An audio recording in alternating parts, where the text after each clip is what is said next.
Interesting. I wanted to ask, so you obviously speak a lot about using conversational therapy, but the traditional thing that people think of when they think of hypnotherapy is like, oh, okay, 1, 2, 3, Yes. go to sleep. Yes. But and that's called a trance in like the pop culture sense of it.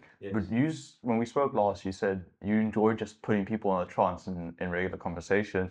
Can you maybe demystify what a trance is and put it maybe into more clinical terms so people aren't as put off by it? Okay. So with that being said, what you said, the classical, I'm going to put you in a trance, right?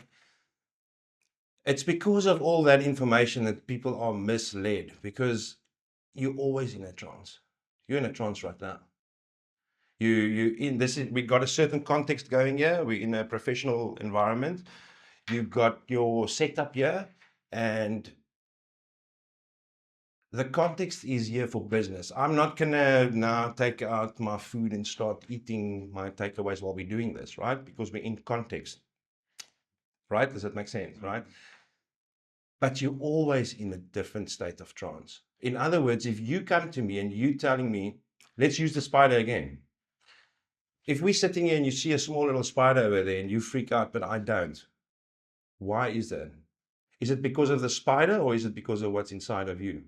Your context towards the situation feels different. Okay, so then you're in a trance because you're feeling something I'm not feeling. So you need to be in a different trance to me.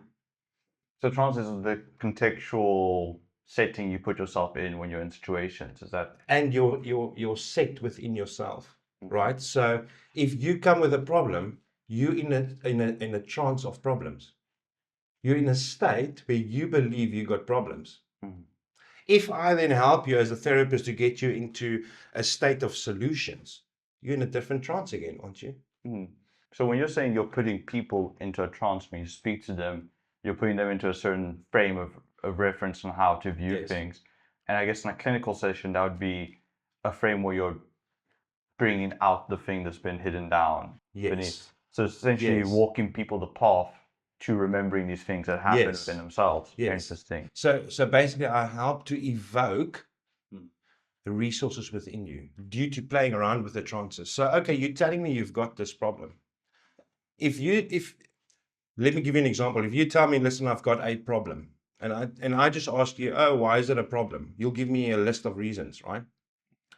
But if I ask you, what is it about that problem that makes you keep on to it? Can you see the difference? You need to go find that answer inside of yourself. So I'm evoking a certain state within you just with that question, right? And that state is where all your resources are at. Do you think it's necessary to talk therapy through it? Because I can think of certain quotes that when I've heard them, it's evoked a certain emotion in me to be like, oh, 100%. I'm reflecting that. The one that immediately comes to mind is Chris Williamson says something along the lines of, you wouldn't ruminate if you weren't getting something out of your rumination. And that Yes. immediately causes me to go into a state of, okay, what are the possible things that I am getting out of this rumination? Yes. And I think one of the interesting perspectives that someone recently gave me on is sometimes you hold on to things, even though it's painful, just because it's lost connection you have to that thing. So, 100%. if your dad dies or something, you hold on to the pain of the death because that's the only thing that's left of your father. Yes. And then when you talk about your father, then what happens? It evokes a certain trance, Mhm. right? It evokes certain emotions. That emotions, you just went from your normal state that we would call normal to being sad, for instance, right? Or whatever the feeling is. You shifted states by just words. Someone said something or a trigger or anything triggered you. You're now feeling a different state than what you just felt 5 seconds ago. Is there a default state that you can get to? Because I know in modern psychiatry, I guess I call it, they refer a lot to the default mode network, where this is the thing you default to.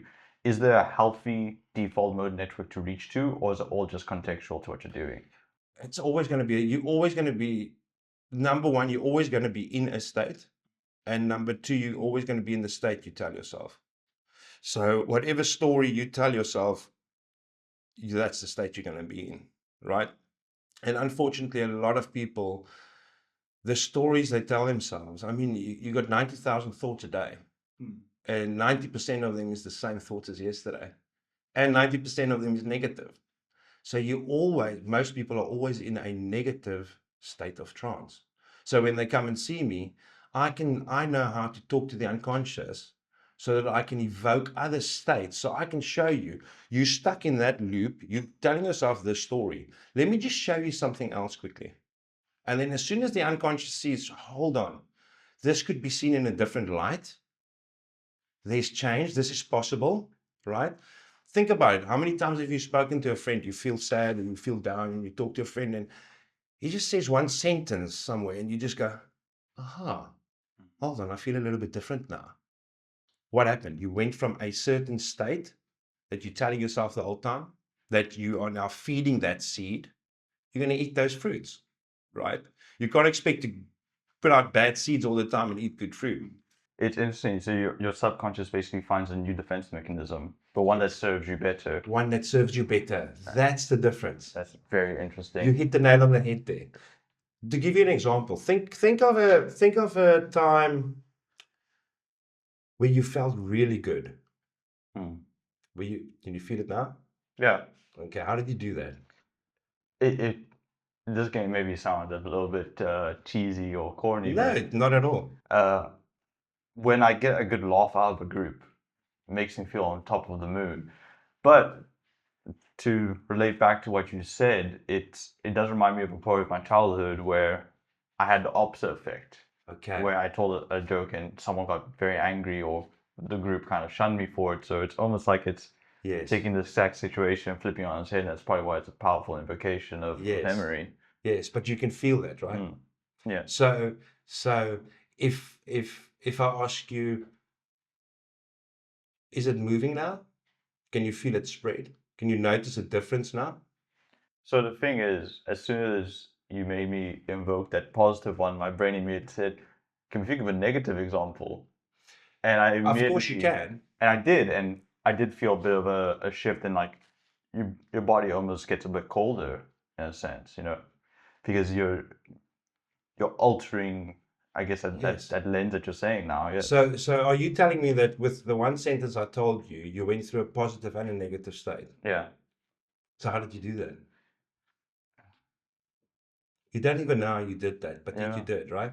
I think what's interesting is the fact that my brain tried to immediately contradict a good memory of a bad memory, almost as Yes. if my subconscious telling me you can't feel good right now. Yes. That's not basically So good. so what could be so important that you would override the positive with a negative?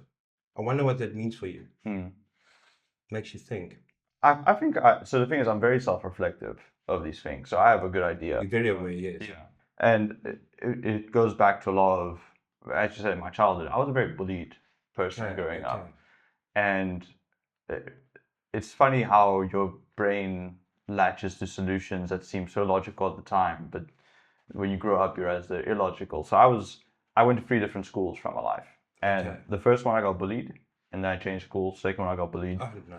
and then I changed schools again. And I remember, as a kid, you don't have perspective of what other people's lives are like, No. and I thought everyone just got treated like that. So at my second school, when I talked to people from outside the school and I told them what was happening, they're like, "It's a terrible thing that's happening. You need to get out of that situation." Yes. And that's when I swapped schools the third time, and I got bullied again.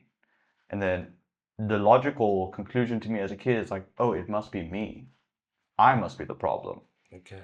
And then it's only once you grow up and you go, no, the reality is most people, well, not most people, but a lot of people get bullied, and it's never the person getting bullied's fault. But that's not how it seems as a kid. But what you see as a kid is this hurts, and I want Yes. to stop it now. Yes. And that's probably what's still happening now is I was so used to the bad things happening that I gave myself this idea that that must mean that there's something wrong with me. So Yes. even when I want to feel good, my subconscious is telling me, but we're bad, we don't get to feel good. Yes. It's for me it's interesting that it's more interesting of why you said it than what you said. Hmm. So why did you feel it's needed for you to mention that when I asked you to feel something good? I don't know. It felt automatic. It felt very It mode felt one. automatic, Yeah. right? So did you decide for it to feel automatic? No. Okay. So I wonder what other things feels automatic in your life right now, where the solution actually just piggybacks on the problem itself. The solution piggybacks on the problem itself. That's a very interesting one. Hey guys, hope you enjoyed that clip from the interview of Agu. If you want to come onto the podcast, remember, all are welcome. Just fill in the form in the description and we'll see if we can have you on. If you want to watch the full podcast, click on the link here. If you want to watch anything else from the channel, click on the link here. Thanks for watching, guys.